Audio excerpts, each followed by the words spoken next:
Okay, I'm just going to welcome to the stream Mr. John Kiriakou. And hi, John, can you hear me? There he is. Hello. Hi, how are you? Hi, I'm so happy to see you. Thank you so much for being here with us. It's my pleasure. Happy to do it. Oh, it's absolutely fabulous. We've had so many people so excited that you're going to be here. Oh, so, no, it's John, my pleasure. John, we've just been doing a little bit of an intro over the last hour or so, just explaining to people who are going to be on the stream, but also what the understanding and founding purpose of this is for us, which is that we have brought together people from right across the political sphere with completely different political opinions and affiliations, because we are united in this one single purpose of advocating for the human rights, the protection and restoration of the human rights of Julian Assange, demanding his freedom, that he be allowed to realize his asylum in Ecuador, and also recognizing the threat to Julian and to WikiLeaks as a grave threat to press freedom. So I'd really like you to talk to us about those issues tonight, because you are a whistleblower and whistleblowers are dependent upon journalists to get their messages out. Is that correct?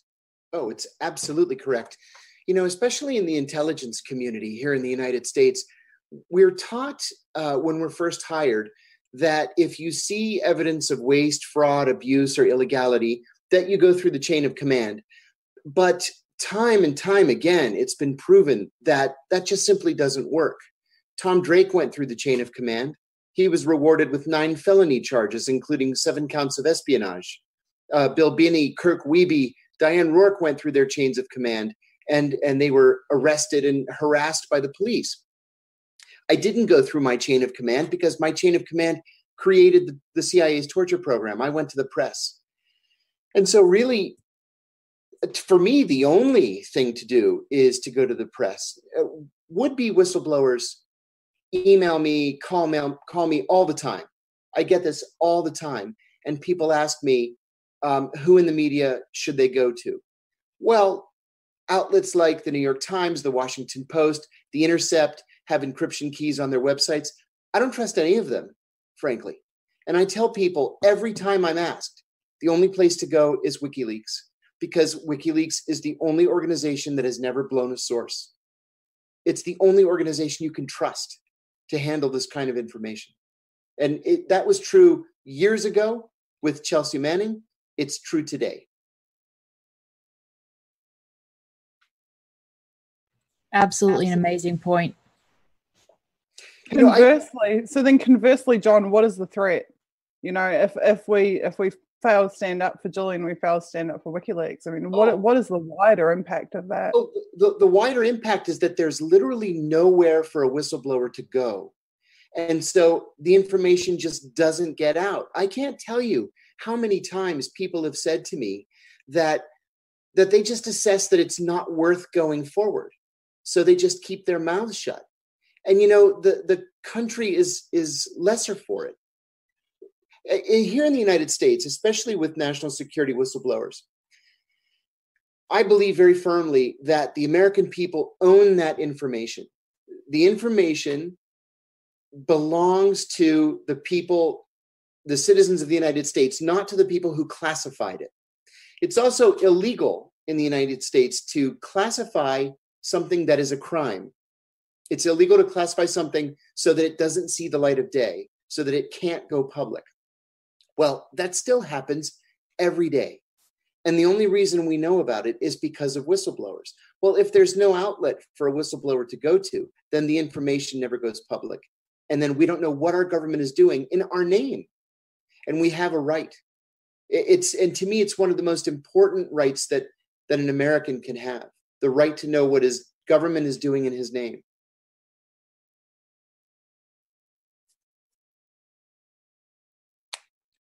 So I think we're getting a lot of feedback from people that they're finding it really powerful that we are recognizing that this isn't a left or a right issue, but this is a human rights issue, John. Oh, my goodness, yes. This is not at all an issue of left or right. This is specific to human rights, civil rights, and civil liberties. and it's not specific to the United States. Certainly, this is an international issue. I think we're headed toward an international crisis if we turn our backs on Julian Assange. I know what it's like to feel like you're standing alone, to feel like the entire weight of the government has fallen on your head, that there's nowhere to turn, there's nowhere to go. I know exactly what the man is going through, and it's terrible. It's lonely. And so it's up to us to remind him and to remind the world, the broader audience out there, that we're with him, that we support him, we support the organization, and we support the issue, and that we won't back down. So many people here in the US have been cowed by these ridiculous comments by senior US government officials that WikiLeaks is akin to a hostile foreign intelligence service. Well, the reason that they've said that is because they're afraid of it, and they're afraid of the work that WikiLeaks has done. They're afraid because WikiLeaks has been effective. Let's compare WikiLeaks to the Intercept, for example. I'm biased against the Intercept because two of the journalists there were, I'll just say it straight out, they were responsible for putting me in prison for 2 years because they blew my identity to the government blatantly. They did the same thing to Reality Winner. They may have done the same thing to this FBI agent who came forward in Minneapolis, Minnesota. You can't trust a national security journalist if that national security journalist doesn't know how to protect his national security sources. But look at WikiLeaks. WikiLeaks has never blown a national security source, never. And beyond protecting the source's identity, they have protected the sources in the documents that they've released. And that's why this process takes time, because they're going through these documents to make sure that nobody gets in trouble, that nobody's identity is compromised. No journalism outlet does anything like that. That's specific to WikiLeaks. That's such an important point. And and you have such a, with all that said, you have such a unique perspective on what is going on now on Julian's situation and the prosecution of him. So I was wondering what your perspective is right now on the current situation as it's developed, especially during the time between the first vigil and what we discussed then and now. Like, what do you see? Because you definitely have a very, very unique lens on this. I try to stay current on these issues day to day. And I'll tell you the honest to goodness truth is I'm worried. And I'm worried for a couple of reasons. First of all, when Julian had his internet access suspended and his visitors suspended, I don't know why, but I believe this to be a temporary situation. I thought, okay, they're trying to make a point. A week later, they'll loosen things up again. And they haven't.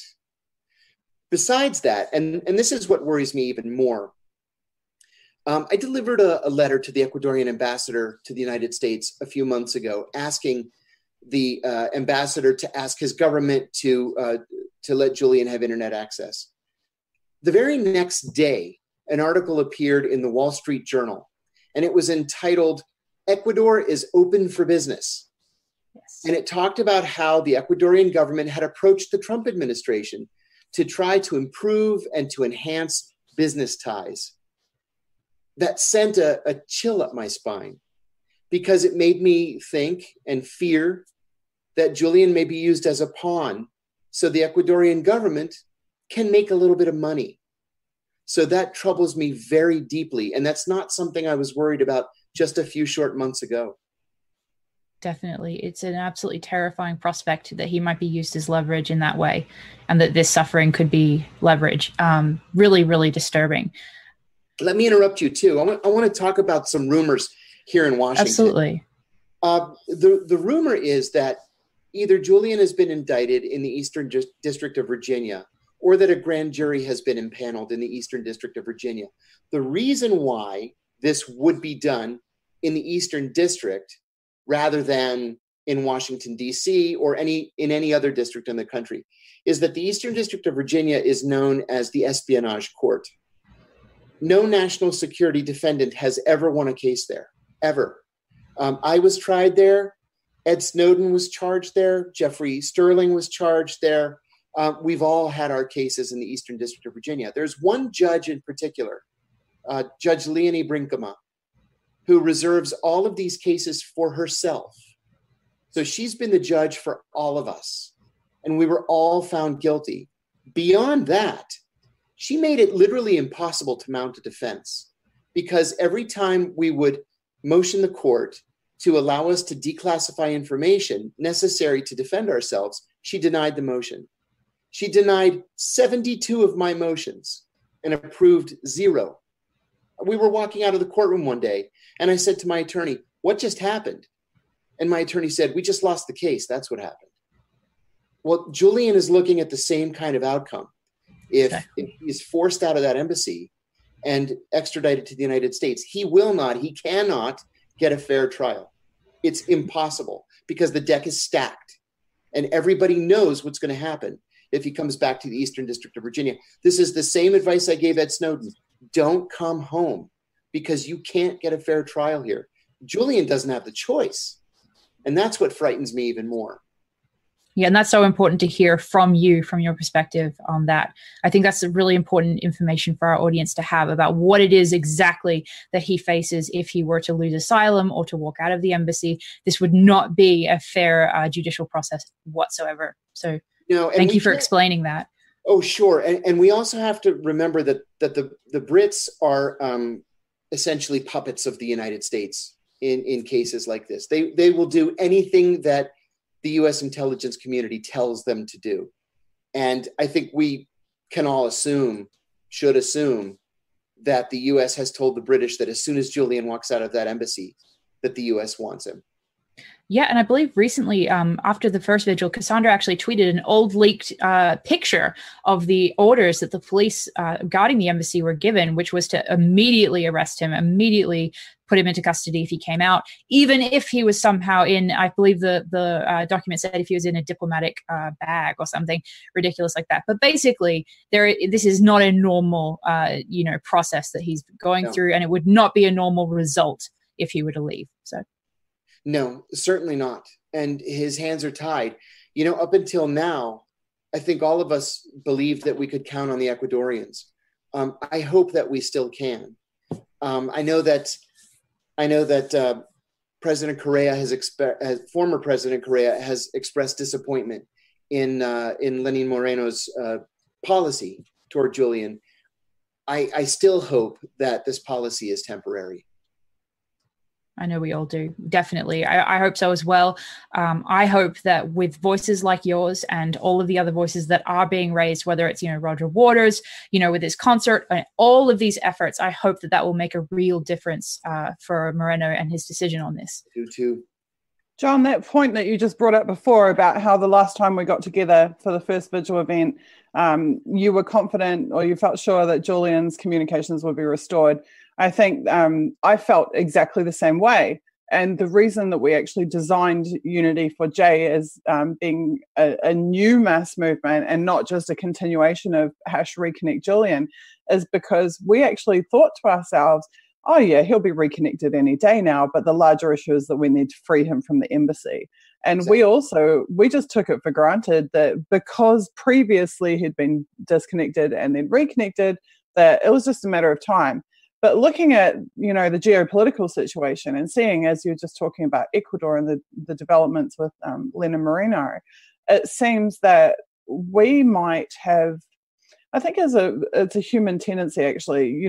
We look at someone like Julian who goes through so much, who faces such vast, incredible forces, and he seems to just, weather every storm and almost take it on the chin. But we know in reality it's not. In reality, he is suffering severely. He has serious medical conditions. His situation is far more dire than you would know by reading mainstream media. And I'm thinking like how dangerous it is that we would just take for granted that he'd be reconnected. And that seems like a huge danger to me. Yeah, this is a lesson. The urgency. We need to. There is an urgency. That's right. This is a lesson that we shouldn't take anything for granted at this point. And you raised a very important point too. This is a human rights issue. relative to his health.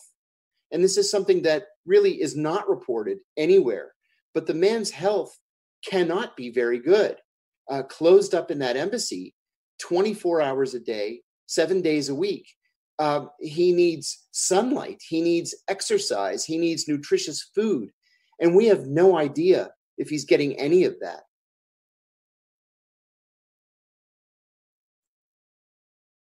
Well, fortunately, we do know that that they're feeding him. But there was probably the most alarming statement I've ever heard was out of one of his legal team a few weeks ago, who's actually said that, you know, he faces not even being able to see down the hallway because his eyesight is degrading so severely from only having this tiny limited space. That he's actually suffering organ damage. And I know from studying his medical reports that his doctors have said that he's at mortal risk. It's no joke. He is literally at mortal risk. So how do we convince people of this? How do we humanize him, John? You know, I think we have to keep doing what we're doing, and we have to keep reminding everybody that this is a human rights issue. You know, the mainstream media tends to not cover Julian's story. There might be an update of a few sentences every once in a while saying Julian Assange is still in the Ecuadorian embassy. We need to make sure that it's out there all the time, even if that's just in the mainstream media for the time being. I have a small radio show in Washington, and we talk about Julian all the time. We interview people like Diani Burrito and Randy Credico, for example, people who know Julian and have seen him and have spoken to him, because we need that firsthand accounting of his health and his spirits and any news that he may have for us, anything that he has heard, perhaps from the Ecuadorians, perhaps from his attorneys. We need to make sure that the information is out there and people are reminded every day that this is a very important issue and it's very dangerous for Julian Assange. Absolutely. We did recently see a series of pieces come out of The Guardian. It was the typical smear pieces, but this time it was an entire series of them. And interestingly, they were based on anonymous sources, but those anonymous sources were leaking information about intelligence agency activities that had been actually in defense of Julian, providing security to the embassy. What's your take on that, John, where it seems that leaking information to the press is fine if you're doing it to attack a whistleblower rather than to be a whistleblower? Oh, welcome to my life. You know, the biggest leakers in Washington are the White House, the CIA, and the FBI. That's been a fact of life since the creation of those organizations, because this is what they do. They do it to control the story. They do it to control the debate. They do it to influence public opinion. It's only a leak if it's something that they don't like. If it's something that they like, it's authorized. We see the same thing with The Guardian. And I have to add, too, I've been very disappointed in The Guardian. You know, The Guardian was one of the recipients of Julian's largesse, of information directly from WikiLeaks. And to turn on him like they have, and what's supposed to be a progressive paper, is really very, very disappointing. I completely agree. And that escalation of those 6, articles on him was really shocking to see. I mean, it really seemed like they were just piling on and accusing him of stuff that was absolutely ludicrous. And I thought it was great that we saw WikiLeaks actually, say that they were going to file a suit for libel because it was so ridiculous. So, agreed. And what do you think that signifies that we see those pile-ons like that? Do you think that that's because, you know, from their perspective, they had to, undo some of the successful backlash to this gagging of him, which has, as I said, it's become a backlash in terms of increasing support for him. Do you think that was the main goal with that, or was it more I think that's part of it. That's part of it. We also have to remember that intelligence services all around the world are well schooled in psychological warfare. True. And I think that this is a concerted attempt, a formal attempt to weaken Julian mentally, emotionally, maybe even physically, and to to make him give up in the end. I think that's really the goal. They can plant stories in whatever media they want. They put these false narratives out there, and people are gullible. They'll believe anything they read in the press, with the ultimate result being Julian's weakening. Yeah, I think absolutely. we can truly blame intelligence services for this and be right. John, I'd like you to game theory a little bit for me. I think you can take this collaboration of intelligence services with the Guardian and smearing Julian Assange. You could take it two ways. One is that the US is now really on top of the situation, and they're like this far away from getting their hands on Julian, and they're winning the media war. That could be true.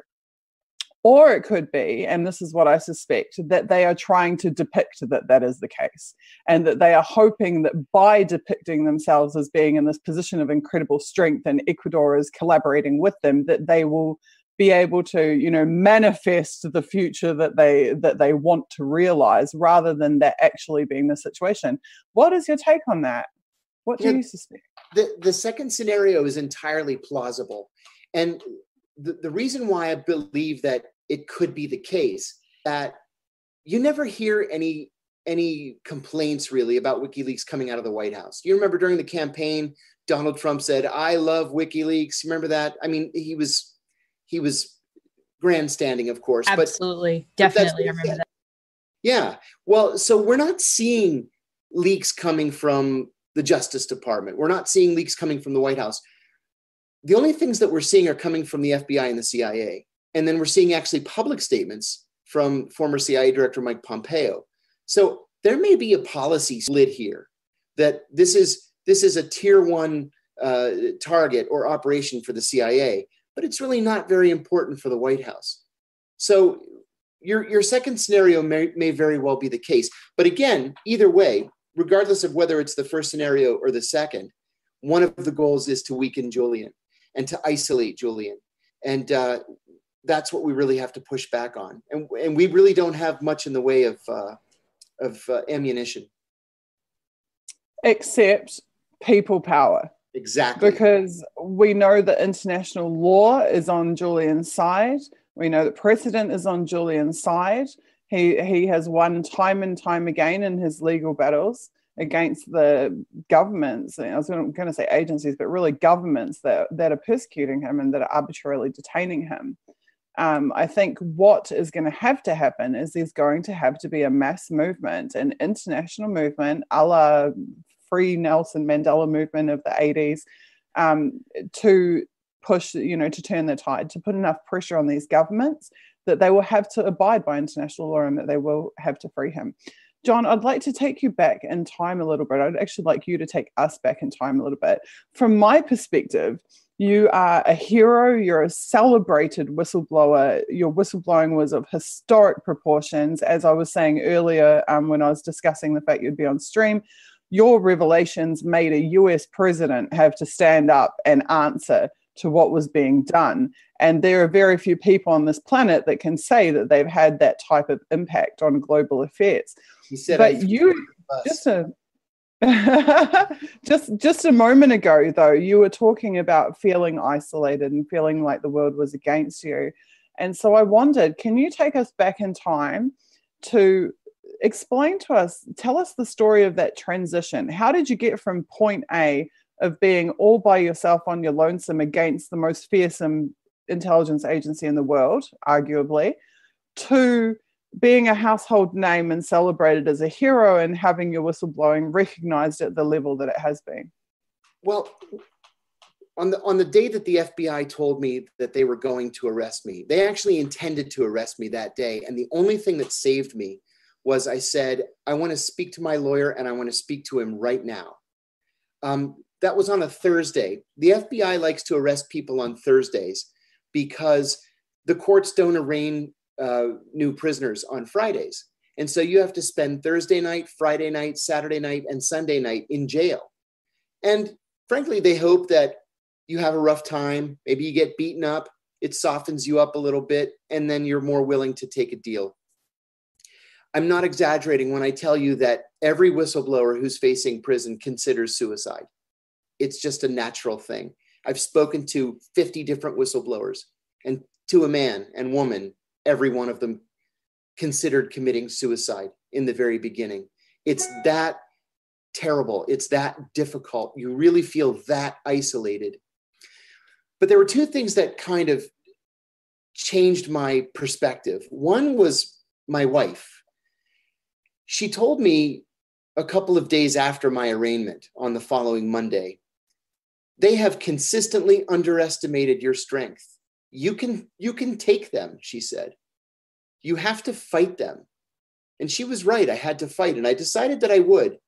She also said that I had to own my whistleblowing, that I had done nothing to be ashamed of. I had done something instead to be proud of. And that if I kept talking about it, eventually my side of the story would become the side of record. And the government's story would disappear after a while because they would move on to their next victim, who happened to be Ed Snowden. And so I did keep talking about it. Now, when I first went to prison, I was just, prisoner number 79683-083. I wasn't anybody.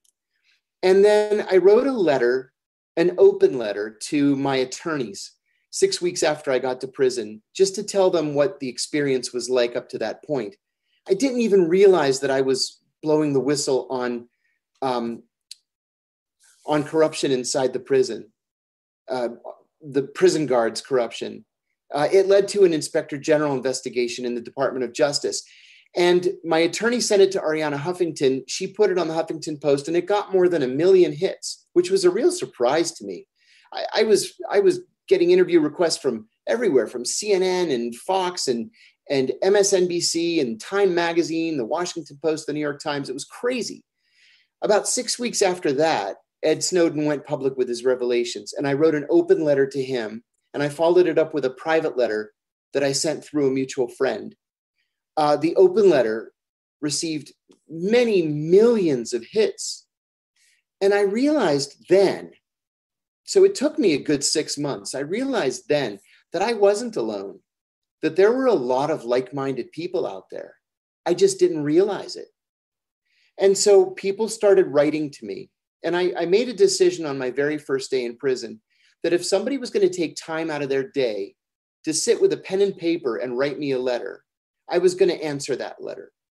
And I ended up answering more than 7,000 letters in the 23 months that I was in prison. And again, every letter that I received was a reminder that I was not alone, that we were in this together. And, we had a chance at success because this was a real movement. That is absolutely incredible. And I think it's really, really helpful for the audience to hear that it made such a difference to receive those letters. It did. It saved me. I think that is really important for people to understand and apply the same to Julian in this situation right now. I agree. Write those letters. It only takes a few minutes, just a few minutes. You can't imagine how much that'll brighten his day when he receives it and knows that he's not alone. Absolutely. Because he's not just confined now to the embassy, as we know. He's obviously in actually a solitary confinement style situation. So yeah, you know what? Let's spend a second on that, because that's exactly what this is. This is solitary confinement. The United Nations has declared solitary confinement as a form of torture. Absolutely. Solitary confinement. Just because he happens to have a television doesn't make it any less confining. So this is something that we need to remember. The solitary confinement, in part, is meant to break you mentally. And I don't care how tough you are or how strong you are, everybody is going to break eventually. So our letters are going to help keep him steady and sane and focused. It's up to us to make sure that he's not forgotten. The human link there is so incredibly important. And it's interesting that Susie was mentioning that this has to be a movement for that's similar to the Nelson Mandela movement in the 80s. In fact, the UN's regulations and rules on solitary confinement are named for Nelson Mandela. They're called the Nelson Mandela rules. And I mean, we know that Assange is going into his third month in this situation, and the limit beyond which it's considered torture is 15 days. So he has more than quadrupled that. And in addition, the medical records that Susie mentioned earlier also showed that he was already exhibiting effects of solitary confinement medically in 2015, years before this new isolation was implemented. So, I mean, I couldn't agree with you more about the whole issue of solitary confinement and the importance of the connection remaining there in some way. Agreed. This is potentially grave. We all need to be worried about this.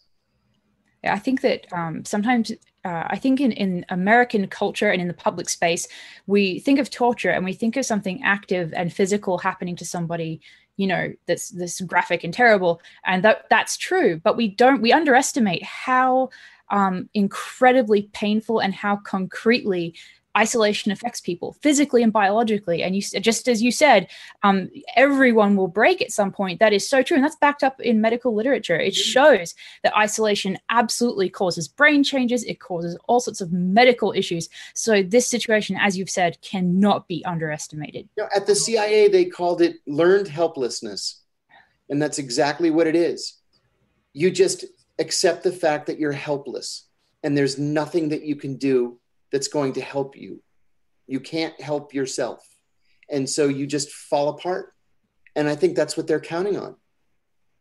Absolutely. And I think that, you know, as you said, I think people sometimes hesitate to write letters because they think, oh, what can I say of importance? Or they think, well, will this even get through?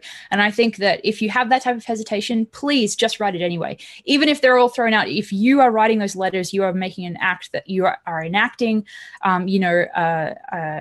something that will really, truly help Julian survive this, you know, as John's saying, we're his lifeline right now.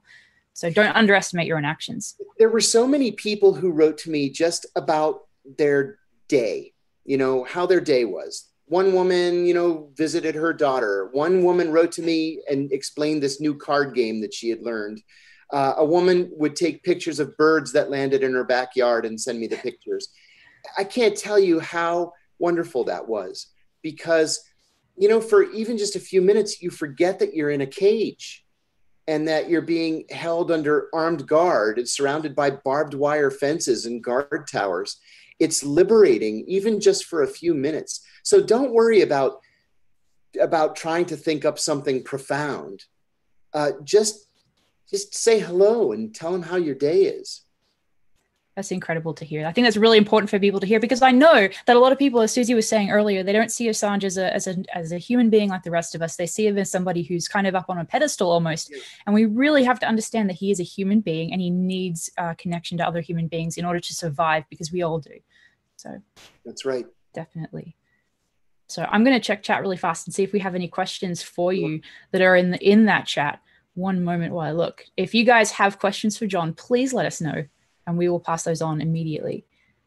John, I'm really interested to know how you yourself, because you're also in that same kind of position where you are lauded as a hero by so many people. They look up to you so much for what you've done, but at the end of the day, you know that you are yourself. You're a normal guy. You've got a family. You've got a normal life. You deal with the every day-to-day struggles of, you know, every person on the planet. Have you felt that disconnect between the way that you are depicted, the image of you, versus your reality? Oh, yeah. Most definitely. I'm just a guy. I'm just a normal guy. There's nothing special about me in any way. You know, and I'm subject to the same kind of pressures that everybody else has, maybe more, because with my conviction, for example, I lost my federal pension. And so I'm going to have to work until the day I die. That's just a reality. Daniel Ellsberg told me one time that one thing that all whistleblowers have in common is that they die broke, that they're never able to make a financial comeback after their whistleblowing. I'm determined that won't be me. But, you know, as the years begin to tick by since I first went public, I'm realizing that may be me. So, yeah, I don't see myself as anything special. Frankly, I tried to not blow the whistle. I kept waiting for someone else to come forward, and nobody did. So I finally said something. Wow, you know who said that word for word? Huh. Snowden. It's very true. It's very, very, very true. Yeah. And the cost is very, very high. You know, it's not just financial, but personal too. My wife finally had enough and she walked. And I can't blame her. The stress is terrible. The pressure is unbearable sometimes.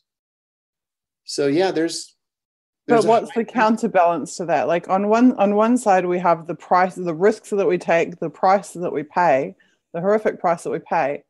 But on the other side of that, as Snowden says, you can look yourself in the mirror. Oh, I say that every day. I'll tell you something. 4 days before I left for prison, Jose Rodriguez, the godfather of the CIA's torture program, the deputy director of the CIA, tweeted at me. And he said, don't drop the soap, asshole. And I gave myself an hour to cool off. And then I tweeted back at him and I said, Jose, I'm on the right side of history and you are not. And I left it at that. And I know all these years later that I was right. I was right and he was wrong. And I know I can sleep at night. So it was worth it. That is so important to recognize. And it's really horrific how those types of people that are so high up in the intelligence community will take these really like personal and ad hominem attacks at not just yourself and not just whistleblowers like Chelsea Manning, but also, of course, Julian Assange and WikiLeaks. It really reveals their true nature, I think, when we see those attacks. It really does. There are a lot of sociopaths walking around. Yeah. Definitely. I think that it's interesting because I was just contemplating this today, actually, about a certain CIA, ex-CIA, now state official who I won't mention, but I was actually contemplating this very factor, which is that in their day-to-day life, they have all of the cushy perks of having sold their soul to the devil. They have the nice suits, they have the big pay packets, they have the safety of knowing that they're not going to be stalked and spied on and targeted and smeared. But when they go home at night and they have to look themselves in the mirror, on some level, I believe that they are conscious that their power is derived from this apparatus that oppresses and that destroys our planet. It's not, they don't have any personal power. The only power they have in their life comes from has been given to them or granted from them selling out to the system. They're selling their souls to the system. Whereas whistleblowers and some journalists are the opposite of that. In their day-to-day lives, they don't have the power other than that they can derive from their own speech and their own self-worth. They don't have the trappings of power. They don't, they have to face the smears and the hardships and, as you say, like the financial ruin. But then at nighttime, they can look themselves in the mirror and they know that they didn't sell out to the system. They are not participating in the destruction of the planet. And I was very much contemplating that today because we think of these people as these big scary figures, these CIA, top CIA officials and whatnot. But it's the system that holds the power. It's not those people as individuals. If anything, those people as individuals have sold out their ability to have any personal power to become an agent Smith of the state. Am I on something? You're laughing, John, yes, so I must be on something. You're really on to something that's quite true. A former senior CIA official told me just last week, he's been retired for, I don't know, a year and a half. He told me that he had to go on an antidepressant medication because on Friday, he was one of the most important people in America. And on Monday, he was a nobody because he had retired and he can't handle being a nobody. And so he's been struggling with such profound depression that he has to be medicated. Wow. And that's a theme at the CIA. They all think that they're the most important people in America because they have sort of self-appointed jurisdiction over life and death for so many people. And then they trick themselves into thinking that they're irreplaceable. And in fact, they're very replaceable. Absolutely. Yeah, the groupthink that goes on in the intelligence agencies that can be so intense. I've read, in different press reports that it's so intense that it actually damages their ability to function in some instances. Is that something that you have seen or want to reflect on? Absolutely. In fact, one of my attorneys, Bruce Fine, and I have been talking about writing a book exactly about that. Because if you look at it, at the major international developments over the last 70 years since the creation of the CIA has been wrong about just about every one of them. And it's because of that groupthink. They throw around these slogans and business buzzwords about thinking outside the box and establishing a red team or a tiger team, and it's all nonsense. They don't know what they're doing. In fact, they end up sitting around a conference room table and just agreeing with one another. That's incredible. That's amazing to hear. Like, it's from somebody who's really experienced it. That's really, really interesting. Thank you for sharing that. Just back to the psych issues thing. It just reminds me of the WikiLeaks, and I'm sure that this has got to be one of the reasons the CIA really has it in for them. WikiLeaks publishing the leaked Brennan emails from his mail.com address. Yes. And in there was, sure enough, was his psych reports from he had actually been seeing a psychologist to deal with the emotional fallout of being a tyrannical CIA director. It's so funny, isn't it? A CIA psychiatrist once told me that the CIA, and I say this in my speeches all the time, the CIA actively seeks to hire people who have sociopathic tendencies. They try not to hire sociopaths because sociopaths have no conscience. And with no conscience, they easily pass a polygraph exam, but they're impossible to control because they don't feel guilt.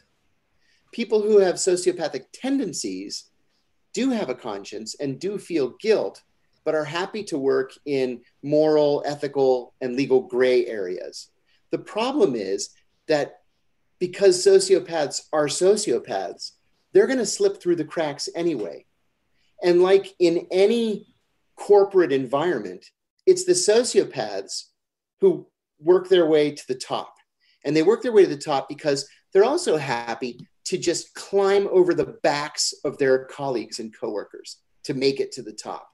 And that's how you end up with a John Brennan or a Jose Rodriguez or a George Tenet, because they actually are sociopaths.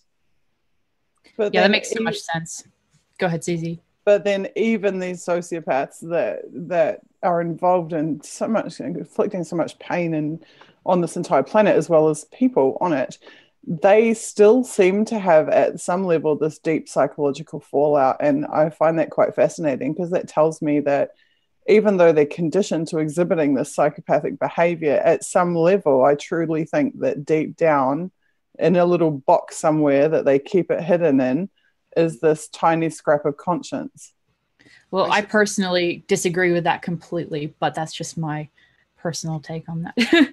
I think there are people that are biologically different than other people in that way, but I'll step out of that and let John. I hope Susie's right. I don't know, to tell you the truth, but it seems to me that any normal person, I mean, you can only kill so many people or be responsible for the deaths of so many people before something gets to you. I mean, you've got to end up with PTSD or some kind of psychological malady. You can't just, unless you're a true sociopath. And then you can just kill with impunity and go right to sleep at night. I don't know. So this is just bringing this back to Julian. This discussion is making me reflect on the fact that the CIA derives its power from its ability to inflict violence and to control people. And Julian Assange has derived his power from his ability to save people, for his ability to provide them with the truth. The CIA derives power from lies, from their false flags and their fake color revolutions and their everything else. Julian and WikiLeaks have derived power from truth-telling. And that's why they're such a threat, because if there's one thing that the CIA cannot abide, that is transparency.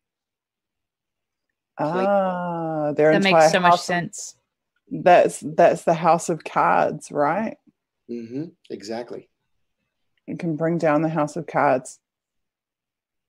Amazing. That also reminds me, while we're getting into like theory of stuff, it reminds me of a diagram that I saw. It was a counterinsurgency doctrine.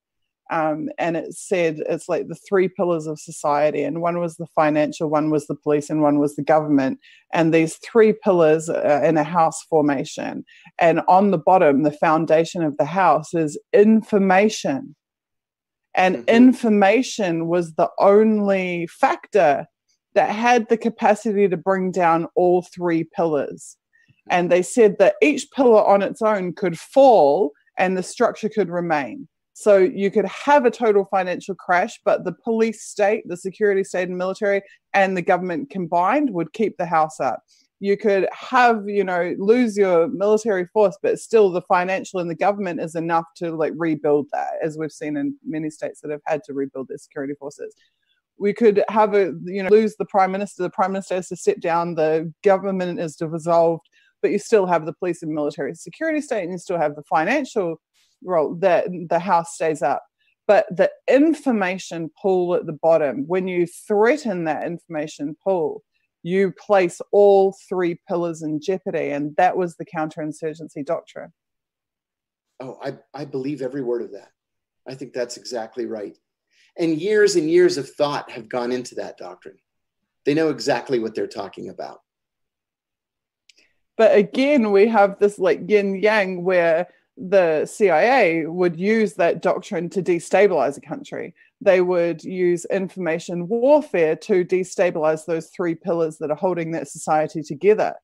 WikiLeaks is using information to destabilize those who would destabilize the society, if that makes sense to you. It's like they are almost like the inoculating force. WikiLeaks is like the inoculating force to the virus. Absolutely right. And that's why we need WikiLeaks, because there are no journalistic outlets that have that kind of power. Only WikiLeaks does. The Washington Post isn't going to take down the CIA or the New York Times or the Guardian or the Intercept. Only WikiLeaks has that kind of authority and leverage. That's why we need a strong WikiLeaks. And that's why we need a free Julian Assange.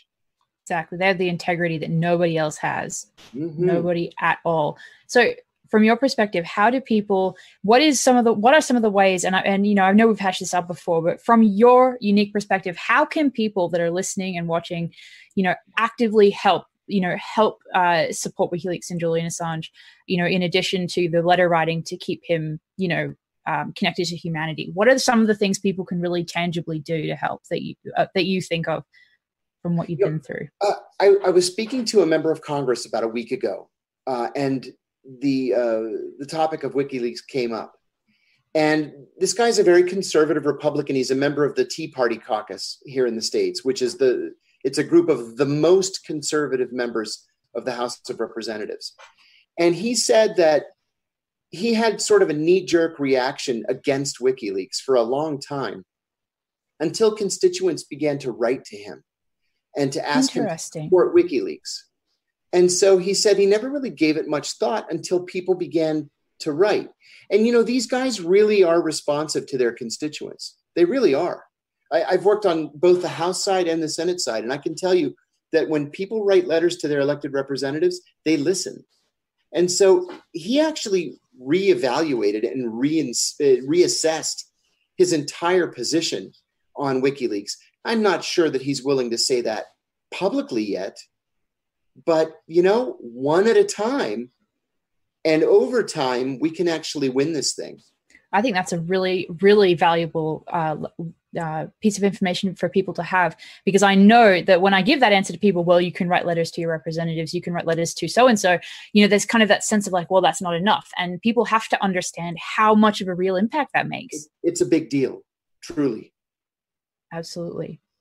So is there anything else you want to talk to us about your experience with Julian Assange or WikiLeaks or anything else related to this whole issue? I just want people to understand that. Oh, no, go ahead. Oh, I'm sorry. Go right ahead. No, my audio just cut out for a second. I thought it was hers, and then I realized it was mine. I'm sorry. Go for it. Sorry. I just wanted to say that I'm genuinely worried about Julian.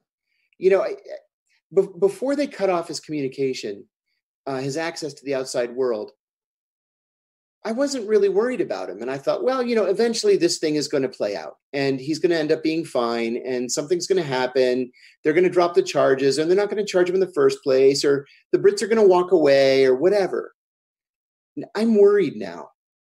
I'm worried because I really believed for a long time that we could count on the Ecuadorians. And I'm not sure that's the case anymore. So I feel like there's a sense of urgency or immediacy, and we need to pull together and be active now more than we ever have in the past. I completely agree. I think it's so important to hear that, to hear and understand that message. Definitely. John, from your perspective, what was the most significant? I mean, WikiLeaks has got dozens of significant publications, but what was there anything that for you was deeply personally significant? Yeah. You know, in the Snowden revelations, the notion that the American government was spying on its own citizens, I think most people don't understand the full significance of that information. The NSA and CIA are forbidden by law from spying on Americans. NSA's charter actually prohibits it from spying on Americans. But that's exactly what they were doing.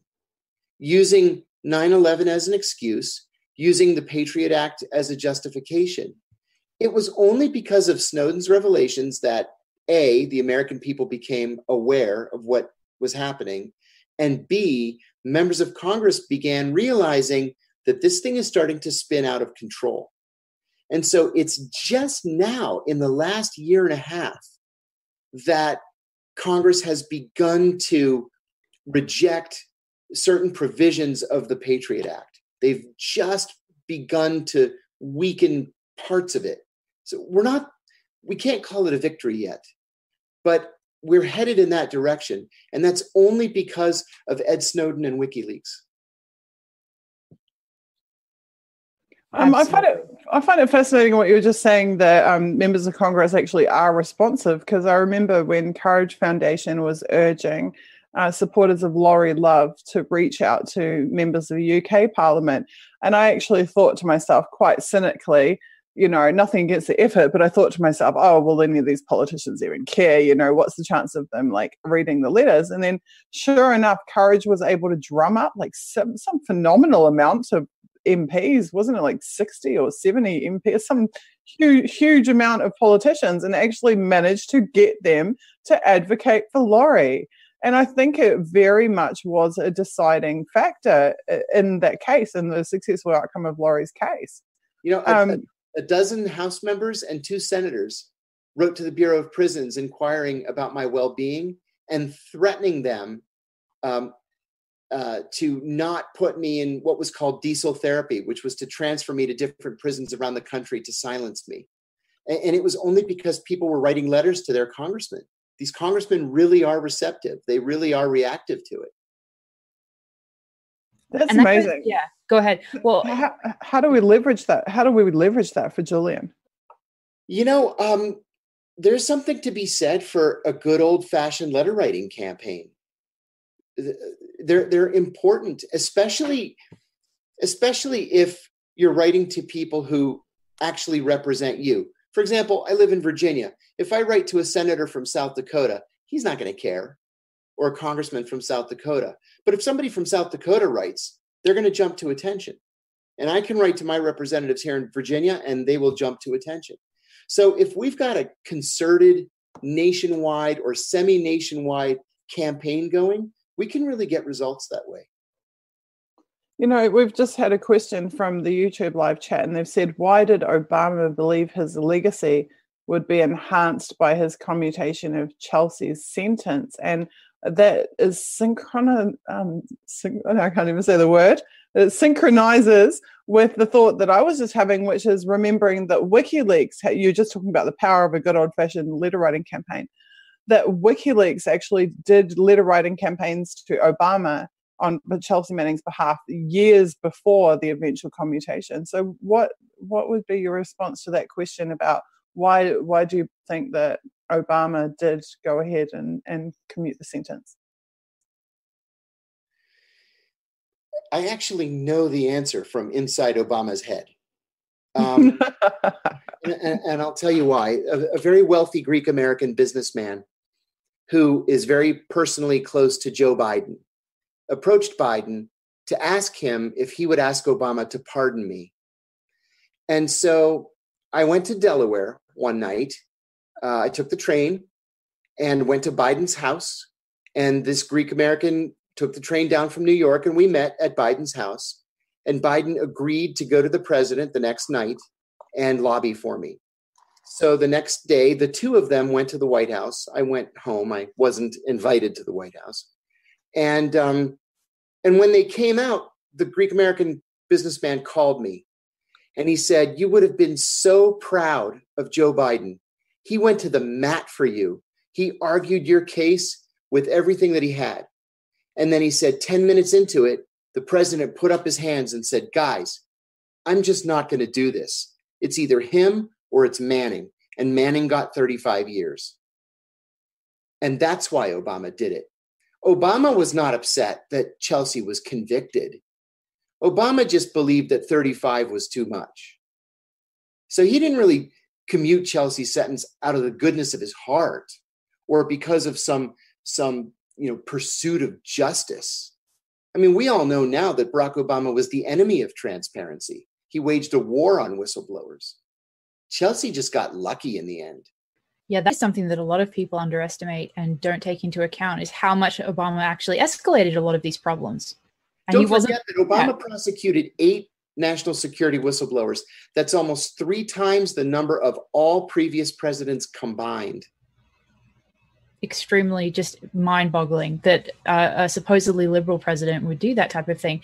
And it really kind of reveals that it's not just, it's not neocons on one side of the political spectrum. This is obviously an unelected power structure that persists despite whoever is elected president. And that's the power that, as you've been saying, Julian Assange is up against right now. And that is what is so disturbing. And I think, as you mentioned, that's what overrides the fact, whatever comments Trump may have made on the campaign trail, that unelected power structure has its own agenda. So, yeah, let me leave you with one thought. I know my time is up. It's 9:50. You're fine. Let me leave you with one more thought. There's a pardon process, a formal pardon process here in the States. It's both pardon and commutation. In Barack Obama's final 2 years as president, the U.S. pardon attorney recommended 0 people for a pardon. 0. There were lots of commutations, but nobody was pardoned in the last 2 years. So, you're right. It doesn't matter if you're liberal or conservative or neoliberal or neoconservative. It makes no difference. We have to elect people, regardless of party, for whom civil rights and civil liberties and human rights are important. Because the deep state or the federal bureaucracy, whatever you want to call it, isn't going to do it for us. That's an incredibly important, statement, and it's a great one to leave everyone with. Thank you so much for joining us. Thank you. Best of luck tonight. Thank you. It's an honor to speak with you and have you here. Pleasure's all mine. Thanks for inviting me. Thank you so much. Bye-bye. John, we are so lucky to have you. I just want to thank you too from the bottom of my heart. It's really special to get to speak with you. Your contribution is amazing. Thank you so much. And strength to Julian. I'll talk to you soon. Julian, absolutely. Thank you. Definitely. Good night.